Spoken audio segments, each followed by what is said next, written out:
I was 23, holed up in my tiny studio apartment, slurping instant noodles for the fourth consecutive night, when an email from Whitmore and Associates landed in my inbox. The subject line read, "Confidential, estate papers for Eleanor Blackwood." My grandmother, Eleanor, had passed 3 weeks prior. They said it was cancer, swift and serene. I'd been her cherished grandchild, the only one who showed up every Sunday to hear her tales of the old homeland. While my cousins mocked her behind her back, calling her unhinged, I treasured our talks. She'd brew tea in her delicate antique cups and share stories of our lineage, tales of family curses and ancient obligations. "The world holds secrets most can't fathom, Clara," she'd say, her frail hands cradling her cup. "Our bloodline has witnessed and done things that would send ordinary folks fleeing in terror." I'd always chalked it up to her quirks, old age blending fact with fantasy. But now, staring at my laptop in my rundown apartment with its flaking paint and faulty radiator, I was starting to realize Eleanor might not have been as eccentric as everyone believed. I opened the email attachment, expecting routine legal terms about her modest savings and the old Victorian house she'd left me. That house, a family heirloom for generations, was assumed to be mine since I was the only grandchild who bothered to visit. My mother had been hinting for months that I could escape this dump and live in a proper home. Instead, what I found chilled me to the core. Last will and testament, true version, not for family distribution. My hands trembled as I scrolled. The first page seemed standard. Legal boilerplate about sound mind and body, nullifying prior wills. But then came a section titled Special Bequests and Truths. To my granddaughter, Clara Rose Blackwood, I bequeath not only my residence at 1247 Dawn Lane, but also the sacred duty of upholding our family's ancient pact. In the cellar, behind the hidden panel marked with the crow sigil, you'll find them. 7 urns, 7 spirits, 7 debts that must be settled monthly for as long as our bloodline endures. Tears blurred my screen, tears I hadn't noticed falling. This had to be a cruel prank.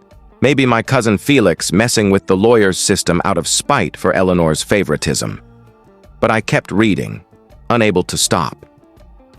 Each new moon at precisely midnight, you must nourish them.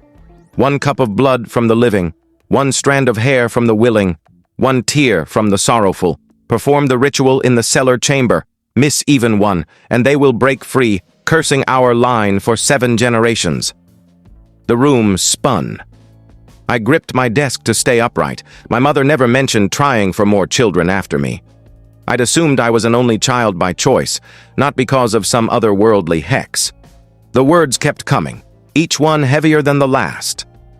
The lawyer has been directed to provide a sanitized will, mentioning only the house and a small inheritance.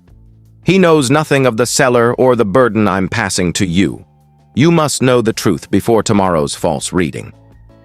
The document detailed things that made my skin crawl. Feeding schedules, midnight on the new moon, chants in what seemed like Latin mixed with something ancient, signs of a weakening bond, and what to do if a spirit escaped.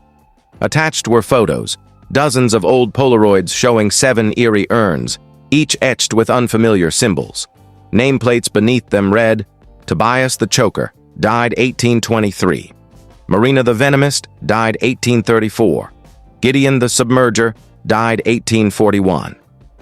4 others had names too faded to read in the dim photos. Each image came with handwritten notes about their atrocities. Tobias strangled 12 children in a London orphanage before his execution. Marina poisoned 3 spouses and a dozen enemies before sipping her own brew. Gideon sank families by sabotaging their vessels, offering their souls to a dark force. These 7 spirits were bound to our family in 1847 by your great-great-grandmother Beatrice Blackwood. She struck a deal with an entity in the swamp behind our land.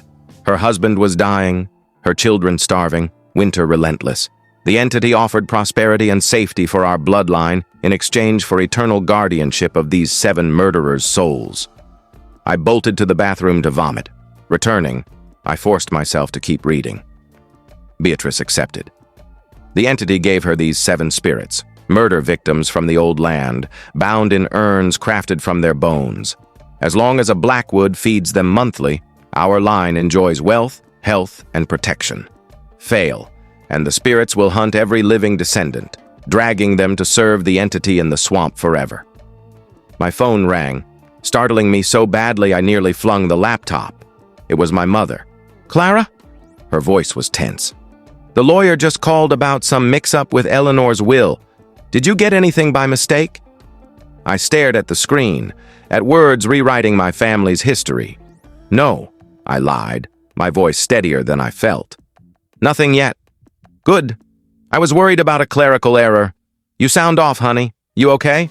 "Just tired. Long shift. Rest up. Tomorrow's going to be heavy." After she hung up, I returned to the document.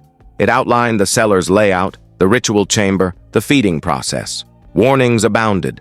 Never speak to the spirits, never open the urns, never leave the house for more than 6 days. By day 7, the entity will drag you back, willing or not. The final section was a letter to me. "My beloved Clara, if you're reading this, my time as keeper is over, and yours must begin.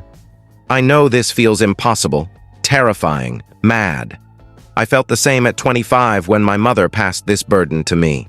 I fought it, denied it, fled 3 times. The entity always brought me back, each punishment worse.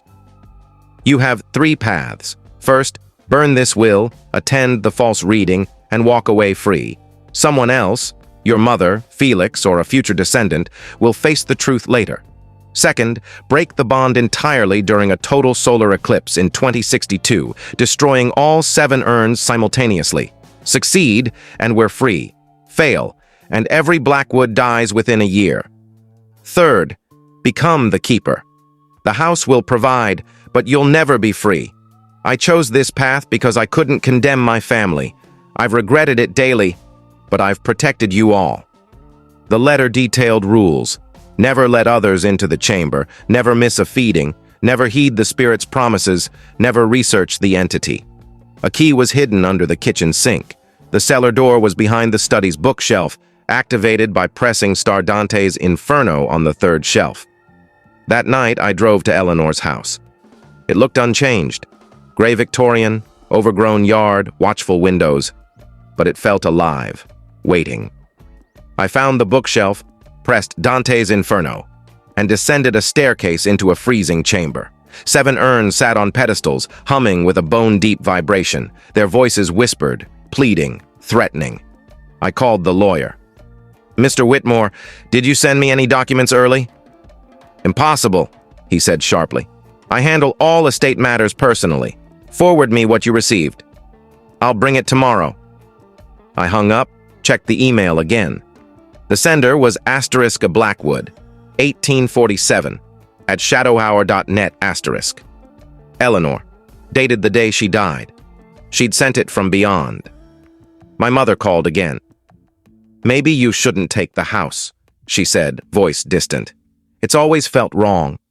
Too many tragedies. Your grandfather vanishing, early deaths. Eleanor looked 90 at 71. I researched our genealogy. Every woman who lived in that house died before 60, while those who left thrived. At the fake reading, I signed the deed, hands shaking. That night I stood in the kitchen, fake will in one hand, real in the other. I burned the fake but couldn't destroy the real. I descended to the cellar with supplies from a drugstore, needle, cup, scissors. The music box in Eleanor's room revealed a key to a cabinet with ritual tools. I performed the rite. 7 drops of blood, a lock of hair, a tear of grief. The urns went silent. Then a wind extinguished my light. A cold touch grazed my cheek. "Welcome, Keeper." 6 months later, I've done the ritual 5 times. It's easier now. The spirits whisper, offering freedom, power. The house protects us. My mother's pregnant, Felix thrives, but I'm aging fast. Gray hair at 24, lines on my face. Eleanor's journals detail her despair, her failed escapes. Last week, an email arrived from *future.keeper 2057 at shadowhour.net*. "Dear Aunt Clara, your sacrifice ensures my birth, my safety. I'll know you, learn from you, thank you. I deleted it, but I wonder who sent it. A future relative or something darker? I've found records of a swamp dweller behind our land, tied to vanished settlers and ancient bargains. Only Blackwoods have endured as keepers. I don't know if I'll try to break the bond in 2062 or pass this burden on. For now, I face each new moon, sacrificing my life for my family's, because love sometimes means giving everything to a house that hums with ancient evil.